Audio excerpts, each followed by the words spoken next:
Ada barang mak. Fotoพี่น้องเบิ่งหัว Nih mana sih?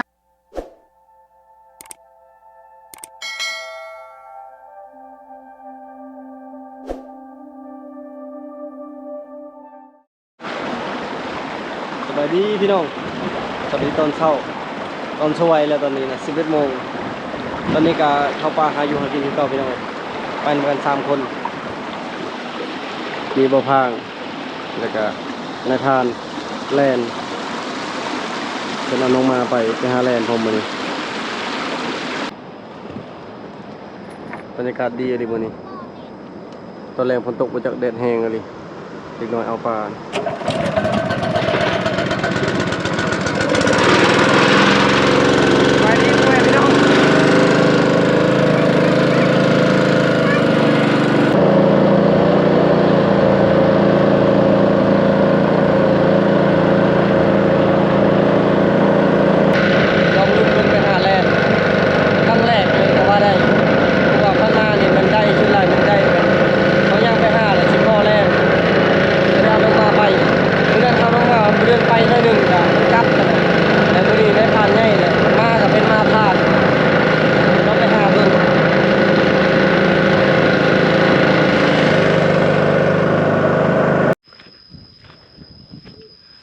จอดเรือแล้วก็ขึ้นไปต่อเลยปะนี่ฝนว่าตกนี่แลนออกแน่นอนอย่าแต่ฝนตกมาแหละ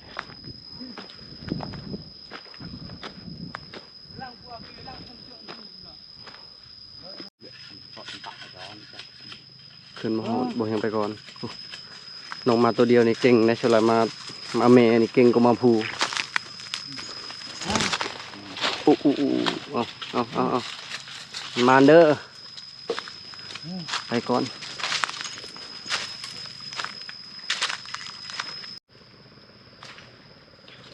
หอดพีเลยเฮาชิ้นใหญ่ๆกันไปหากิน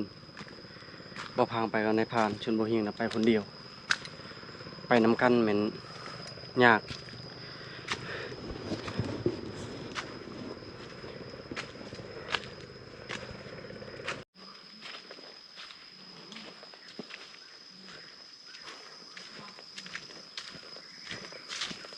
หอดนี้เราแยกบ่เฮียงที่ไปเส้นนี้เลาะหอดแถวตะลิงธนาภาเลยชนบ่พางกับนายพานแล้วก็น้องมาไปทางนี้ปุ๊เลาะนะพุ่นขึ้นนะพุ่นคือกันสิไปทางหัวผู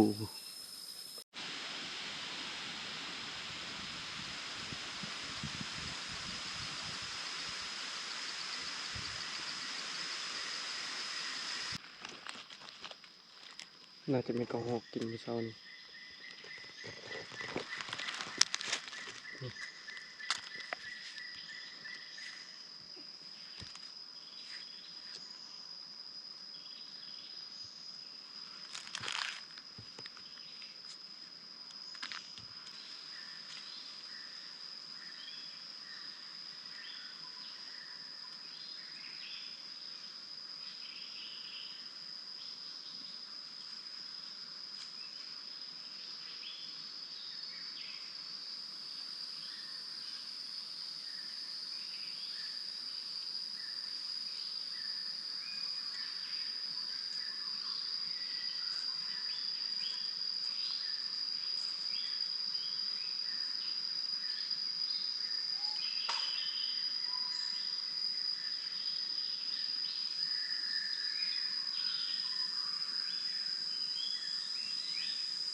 โอ้เป็นมากเลย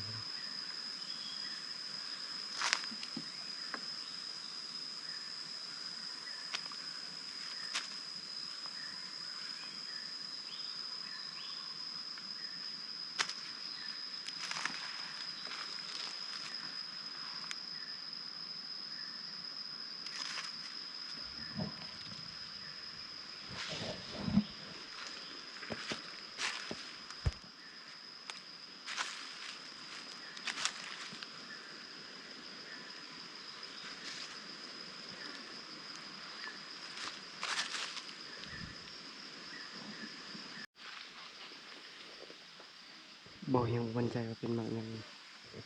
แต่ว่ามีแนวกินเลย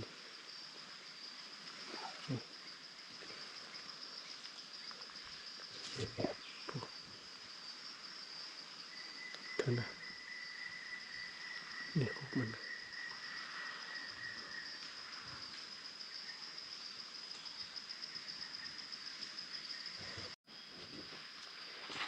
ใบมันนะ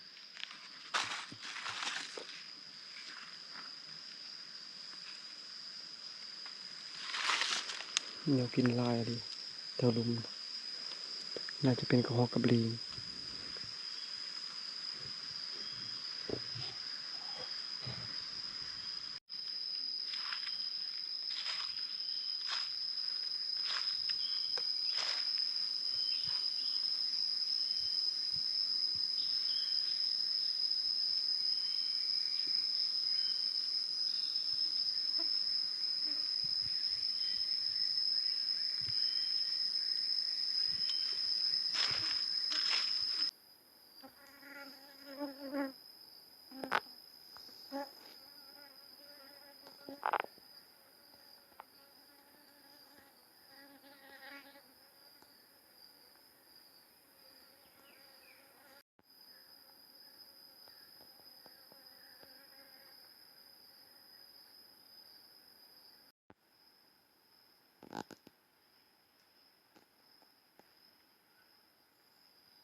มีแต่ตัวใหญ่ๆเลย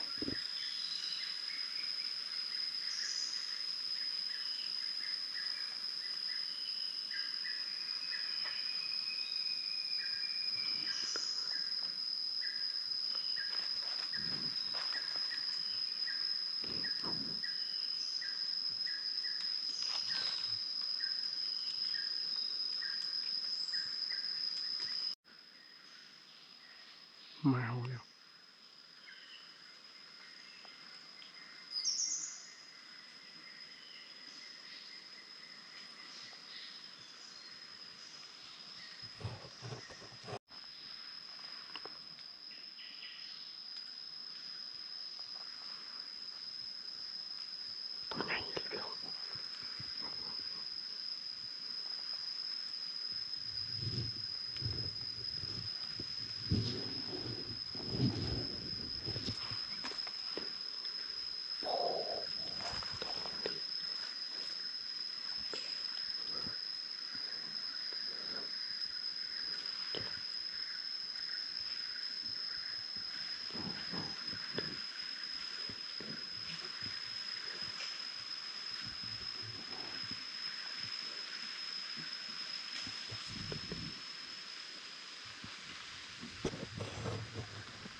น่าจะเป็นตกคุงหรือบอกกับตัวธนีหางยาวๆลายเลยลายเลยเป็นสาว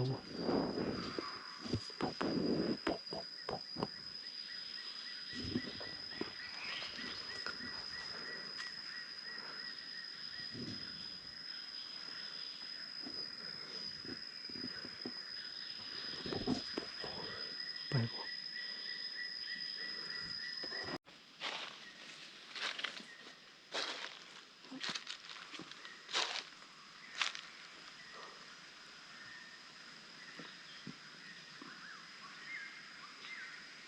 จะตั้งทางไหนก็มึงให้นะมึงหาพวกมึงให้บ่เห็นแต่ว่าตัวคุงบัวตัวคุงและตัวธนีนะแถวๆนี้ลายตัวแห้งอะไรกลับไปกลับมากลับไปกลับมาเท่านี้แหละเป็นชิบเป็นชาวนี่ตัวเป็นไง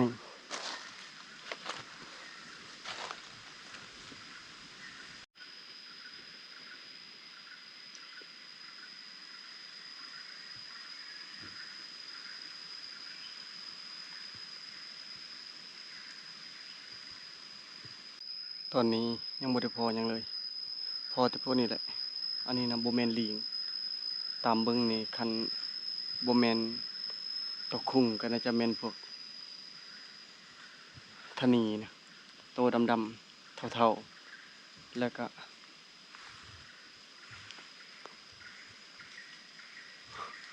ยังลายอยู่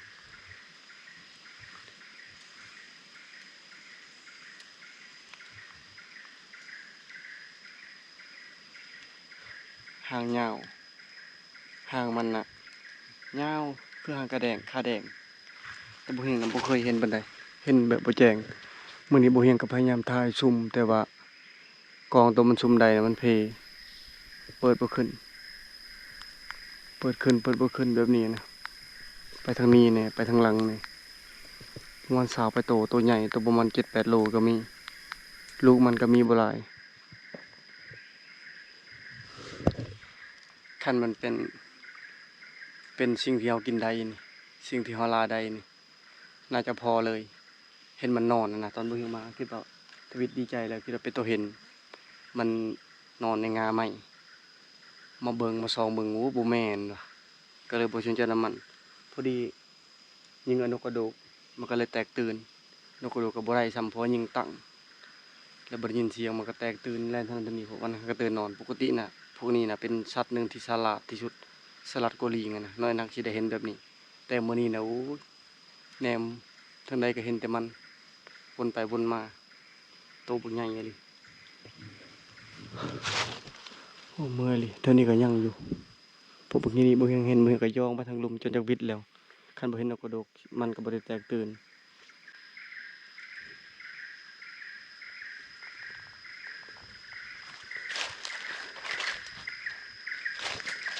นี่คือมียังให้เท่านี้เลยนี่ก็กุ้งให้พวกนกกระโดก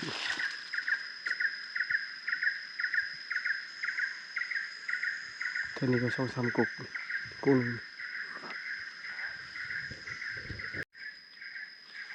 ใหม่ๆเดินแนวนอนนี่น่าจะเป็นพานนอน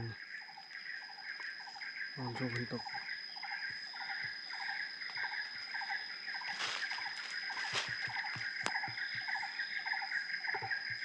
แม่นอลีแม่นหอยพานอลีนบางเสาโดดเพราะว่าเมื่อวานนี้ฝนตก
ลายแทลายวาดิหากเห็นครั้งแรกเลยเห็นลายแบบนี้แล้วก็บ่ฮู้ว่าเป็นตัวหยังนะเพราะว่ามันซูมเข้าใกล้บ่ได้บ่เห็นนี่เห็นเต็มตาแต่ว่า FC นี่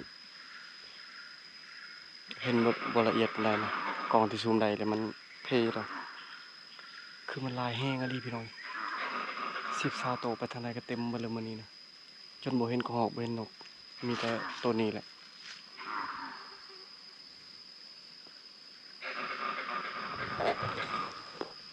ตัวบ่ได้น้อยเด้อตัวนะบ่ใช่ได้ซูมบ่ได้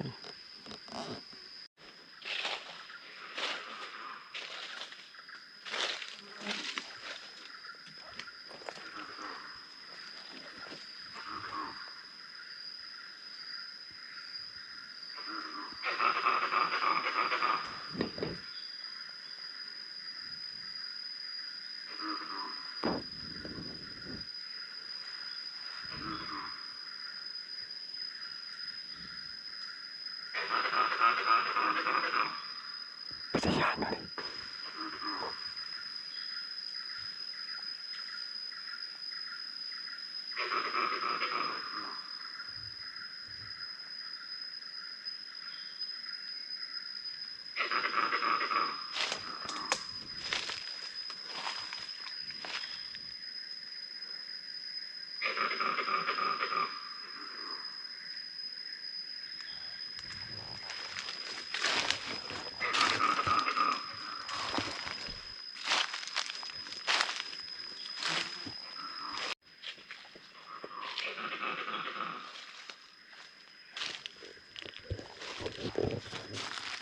คือลายแห้งอะดิพี่น้องเอ้ย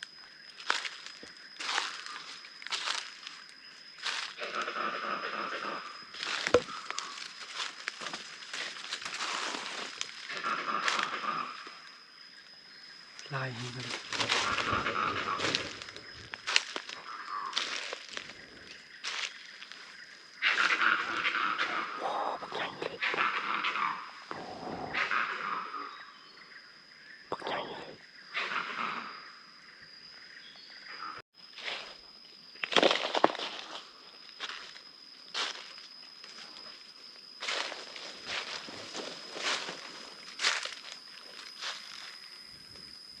ดโพลายดี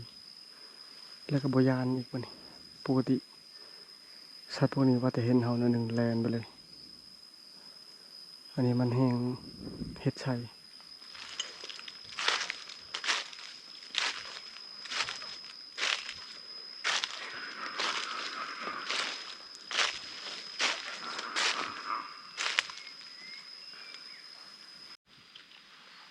ปาดหอยเล็บนี่ตัวใหม่ตัวเก่าตอนสกีแต่คือหอยแลนหอยยาวๆ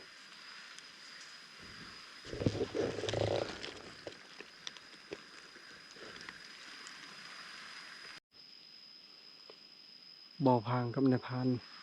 เลาะเทิงหมดเลยอันนั้นเท่านั้นมันเป็นผาสูงแล้วเขาเจ้าเลาะทางเทิงพุ่นส่วนบ่อเฮียงเป็นเลาะลุมเมื่อกี้นี้มาเขาเจ้าเฮาจักเฮายัง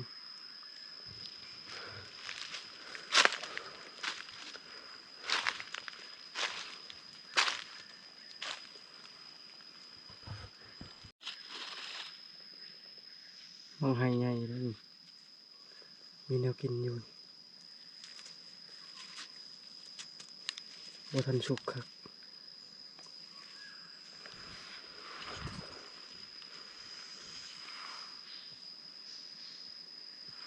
นี่กุกมันลองขึ้นเบิ่งก่อน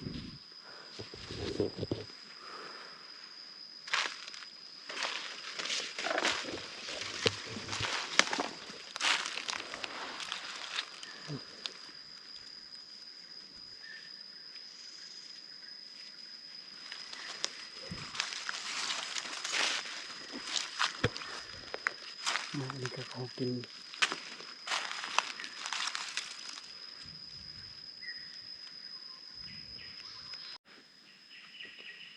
มังไห้ก็เป็นพอที่ซองมากนะบ่เห็นเลยนะกุกมันบ่เห็นจักมากเลยเป็นบ่ดกเลย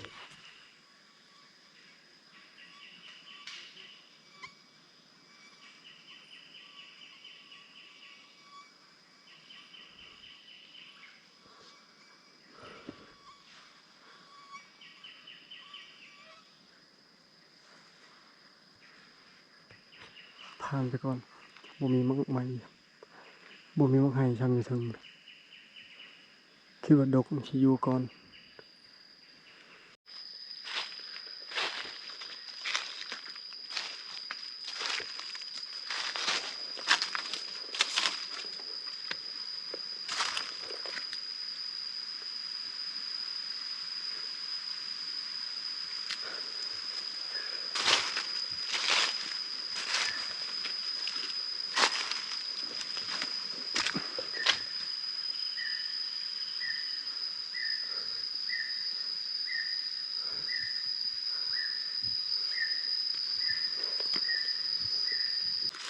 โอ้พักก่อนพี่น้องบ่ไหวเลย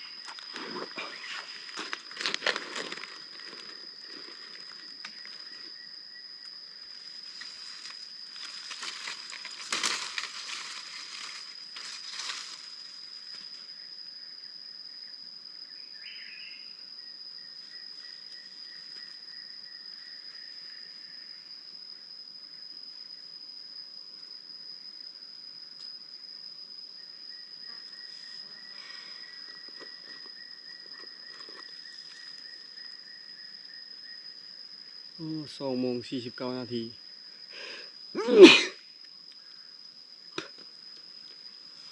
บ่ทันได้หยังจักอย่างเลยเลาะตั้งแต่11 โมงหาปั่นข้าวก่อนบ่ไหวแล้วบ่ทันกินข้าวเที่ยงมื้อเช้านี้ก็กินแต่ข้าวเปียก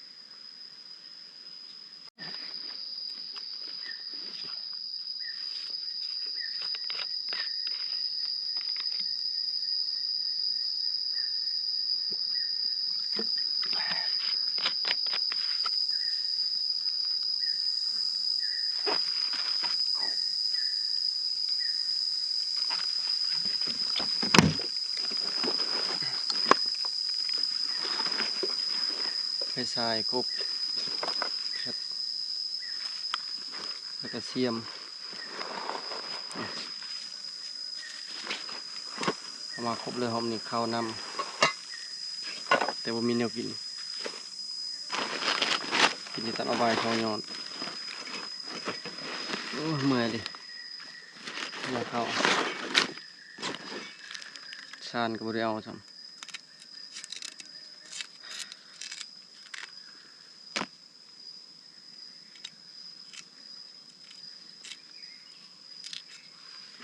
งานเขาจะไปทางใดแล้วบ่ได้ยินเสียงมาบ่ได้ยินเสียงหยังเลย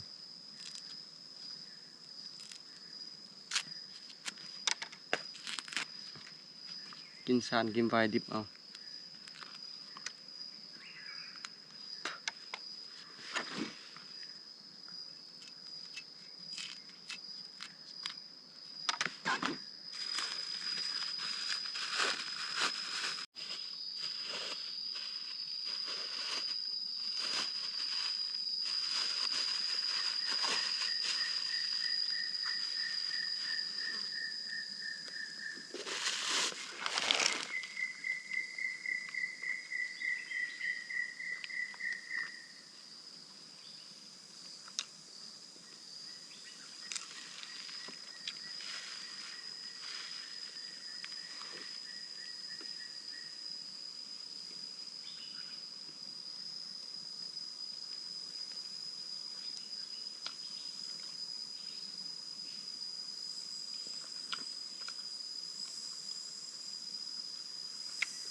มาช่วงเที่ยงช่วงมันช่วยๆเนี่ย11 โมงก็มันก็พักมันนอนช่วงนั้นเห็นทนีนะคือกันมันพักกันนอนตามงาไม้อู้ลายแห้งเลย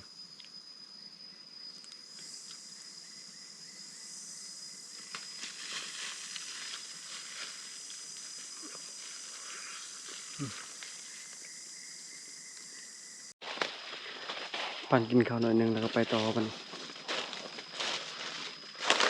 เลาะหอบแหลกอีก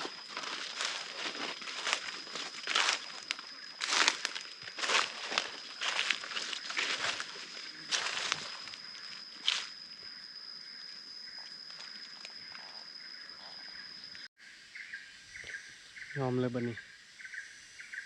เลาะจะชมืดมือเลยยังบไดยิงจากบาทเลย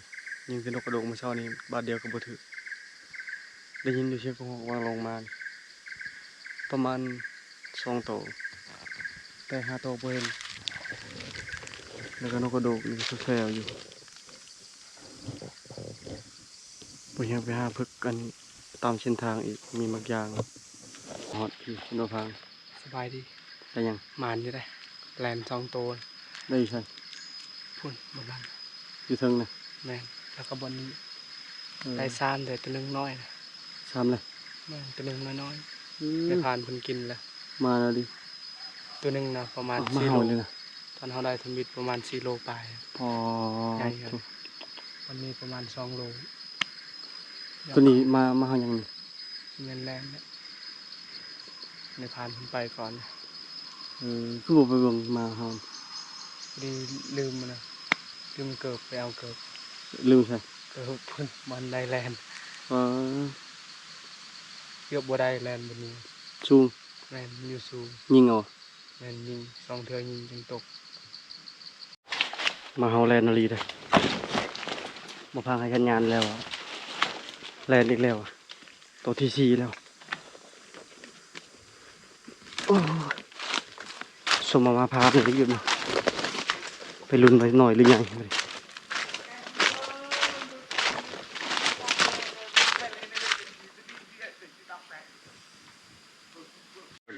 อยู่ใช่ไปแล้วนะ อยู่ข้างใน เห็นบ่ เห็นอยู่ ใหญ่บ่ ใหญ่ เออเดี๋ยวจากโตเลยในพัน ซอง 2 มัน ต้นหนึ่ โอ้ งใหญ่กระเรงคืนเย้ากระต่ายแล้วแหละ โหดอลี โอ้โหบอกระเบาดอก โอ้ นี่อยู่ตรงบุกไปนี่บุกอยู่ตรงให้บุกนี่เนี่ยไอ้ประ ตายเรียบร้อยตัวนี้ อยู่ตรงจ่าในบ้านเราอ่ะ โอ้ เตรียม โหดโพนพี่น้องเบิ่งโห นี่มาในชาเนี่ยก็ดึงกึบนี่เลยนี่เลย เออ รอเอาเนี่ยรอ ออกแล้ว เฮ้ยตะบันรอเลย เอาแล้วระวังระว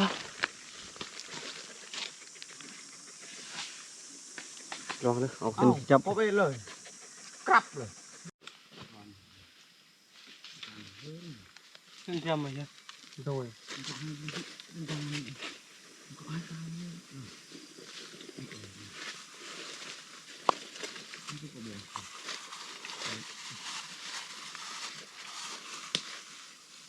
Ok.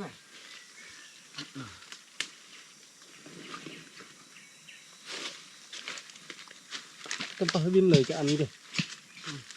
Rồi ba lời cha ngon.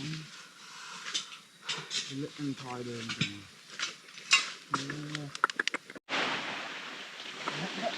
ความควายกัน ลองเอาไฟลนเบิ่งมาเลยให้ทุกวิธีทางนะบ่เห็นแล้วบ่คือดินบ่พังกับแม่พานยังเห็นอยู่บัดบ่เห็นมาหอดแล้วบ่เห็นแล้วไปแล้ว คนประมาณเดียว คนบ่มานอะลีมื้อนี้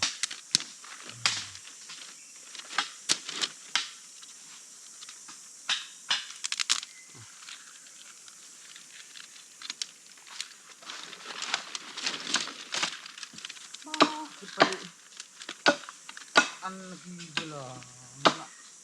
ไปต้องงงตกไม่มาหนีอันบุกหัวทางที่เยอะก็ยังเยอะอีก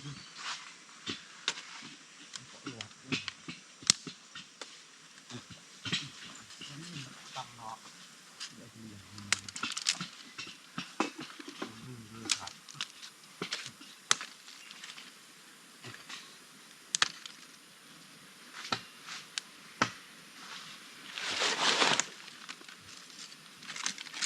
นี่แหละ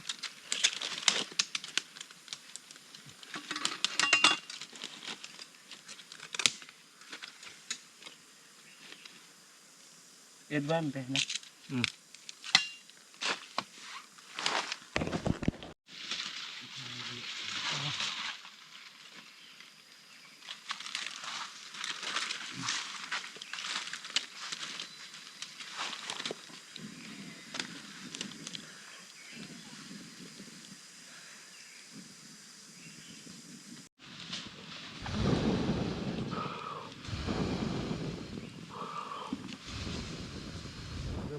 đưa về thì buôn lại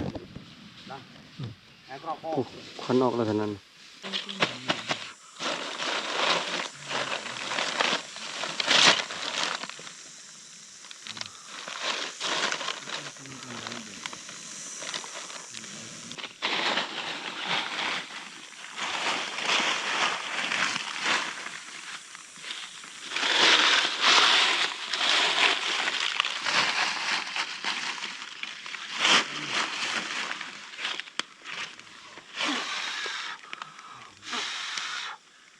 เอาคนสิตายหรือแลนสิตายก่อน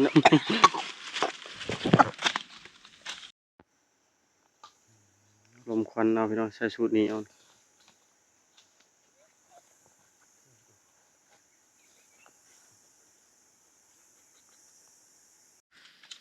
บ่ยังไม่เฮ็ดแล้วควันเต็มอยู่แต่บ่เห็นออกควันจนโดนจนเบิดบ่นี้บ่พังอีกยังบ่ยอมบ่พังสิมุดเข้าคือเก่าบ่พัง มุดบัวได้ บ่ได้เนาะแบบนั้นแล้วมันนั่นน่ะบ่เห็นกับมุดบ่ได้มันคาหัวคาอึกก็เลยออกมาให้บ่พังลุยต่อจนได้เราเก่งแน่เราบ่ย้านแน่บ่ย้านขาบ่ย้านหยัง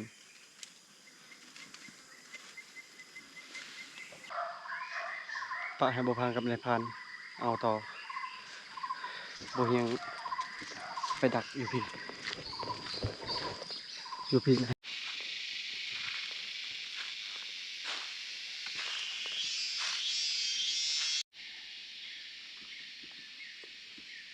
เสียงนกแซวๆอยู่แต่ว่าหามังให้บ่เห็นอยู่พี่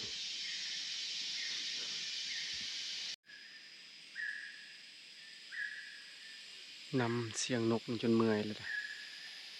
บ่ได้พอกกให้นกมันก็อยู่กระจายกระจายนะคือสิบนเดียวบนบ่พังเว้าแหละมังให้นะพังเบิ่งก่อน2-3 มื้อนี่คันบางแล้วสิไป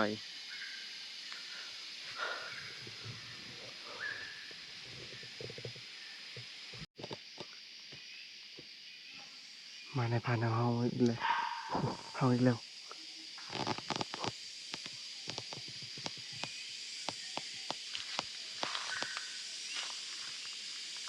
ทุกเผา